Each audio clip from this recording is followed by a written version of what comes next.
हरे कृष्णा। आज हम पौष मास के शुक्ल पक्ष में आने वाली एकादशी के बारे में चर्चा करेंगे। इस मंगलमय पर्व का वर्णन भविष्य पुराण में किया गया है। एक बार भगवान कृष्ण से युधिष्ठिर महाराज ने पूछा, हे ऋषिकेश, कृपया मुझे विस्तार पूर्वक पौष मास के शुक्ल पक्ष में आने वाली एकादशी के बारे में बताइए। मैं जानने की इच्छा रखता हूँ कि इस एकादशी का नाम क्या है। इस एकादशी में किनकी उपासना करनी चाहिए, किनकी आराधना करनी चाहिए। इस पवित्र दिन मैं आपको किस प्रकार प्रसन्न कर सकता हूँ। तो समस्त समाज के उद्धार के लिए भगवान कृष्ण युधिष्ठिर महाराज के प्रश्नों का उत्तर इस प्रकार देते हैं। भगवान कृष्ण कहते हैं, इस एकादशी का नाम पुत्रदा एकादशी है और बाकी सभी एकादशियों की तरह इस एकादशी को भी बहुत सख्ती से पालन करना चाहिए। इस दिन भगवान नारायण की पूजा उपासना करनी चाहिए। ये एकादशी यशस्वी और विद्वान बनाने वाली एकादशी है, इसलिए इसका श्रवण ध्यान पूर्वक करिए। तो एक बार की बात है, राजा सुकेतुमान भद्रावती नाम के एक महान राज्य के अधिकारी थे।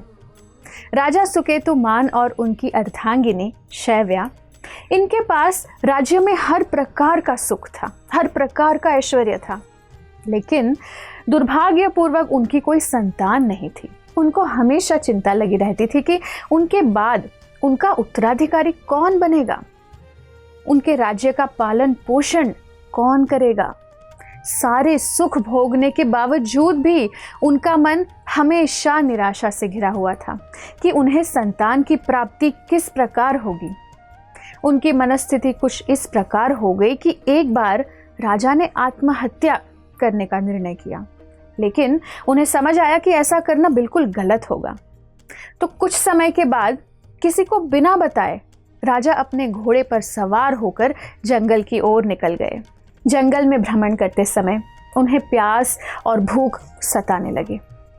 भूख के कारण वे अस्त व्यस्त हो गए और अत्यंत निराश होकर मन ही मन में सोचने लगे कि मैंने ऐसा क्या पाप किया है जिसका इतना क्रूर दंड मुझे मिल रहा है। मेरे जीवन में इतना संघर्ष क्यों है? क्या जाने अनजाने में मैंने कोई घोर पाप किया है जिसकी वजह से मुझे ये यातना भुगतनी पड़ रही है? मैंने देवी देवताओं के लिए कई असंख्य यज्ञ किए हैं, ब्राह्मणों की बहुत सेवा की है। मेरी प्रजा को तो मैंने अपने संतान जैसा ध्यान रखा है, फिर मुझे क्यों ऐसे तड़पना पड़ रहा है? इसका क्या कारण है? इसी विडंबना में वे मानसरोवर नामक एक झील के पास पहुंचे। वहीं पास में उन्होंने देखा कि कुछ साधु उस झील के तट पर भगवान का नाम जप कर रहे थे। राजा ने वे साधुओं के पास जाकर उन्हें प्रणाम किया और उनकी स्तुति करने लगे। प्रसन्न होकर साधु राजा से कहने लगे कि हम आपकी प्रार्थनाओं से, आपकी स्तुति से बहुत खुश हैं।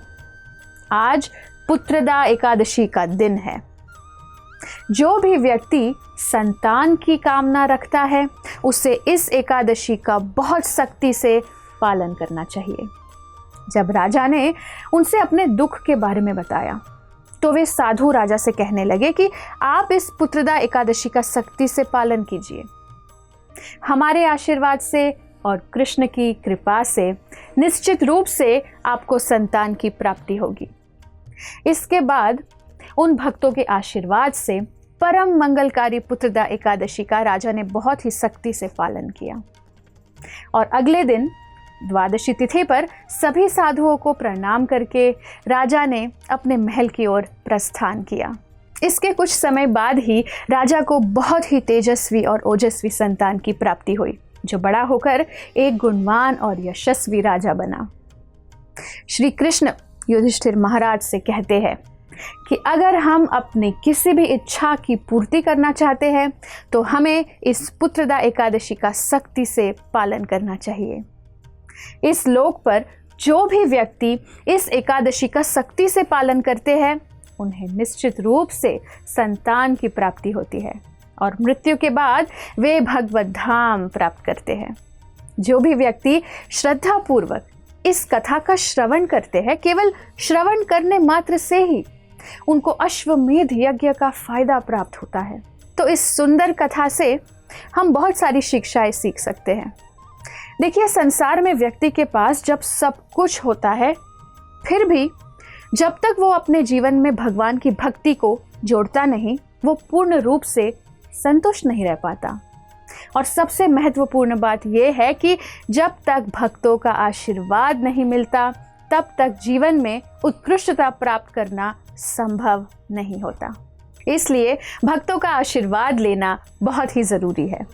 तो आइए, हर एकादशी की तरह हम भी इस एकादशी का निष्ठापूर्वक पालन करें। शारीरिक रूप से अन्न से व्रत रखें और अपने मन को भक्ति में संलग्न रखने का पूरा प्रयास करें।